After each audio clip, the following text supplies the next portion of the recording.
So I think that, especially since I came to high school, there has been, or there might not have been an increase in violence, but it's just my awareness of it has just increased so much in terms of how much gun violence there is in our country. And, from Sandy Hook to the shooting in Oregon to all the shootings at all the colleges to the one in Marysville, I think we're just sort of surrounded by it to a point where we've almost become numb. And we grieve for the children who die and the people who are affected by it for, a week or two. And then it just sort of goes away and we don't do anything about it and we don't think about it.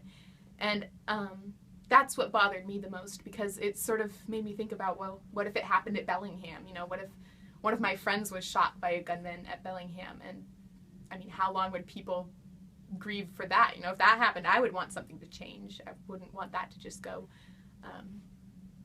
nothing.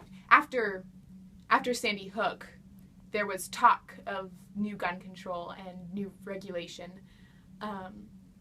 And, Obama was pushing for it. Everyone was pushing for it. And then it came to a vote and it got turned down and nothing happened and nothing changed. And then it happened again and again and again and again.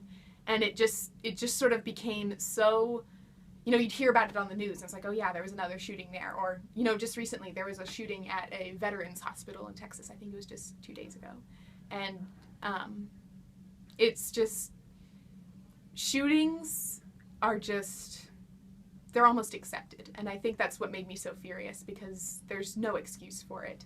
And the issue is mental illness, and it is bullying, and it is all these things. But above all, it's how did these people who are killing other people, who are murderers, how did they get their hands on those guns? Did they steal them? Did they buy them? And lots of times, I mean, not all the time, I do see that often criminals can get their hands on firearms by stealing them. That's very frequent. But the thing is, in multiple shootings, they have totally legally walked into a store, bought a gun, and then the next day gone out and murdered people at schools.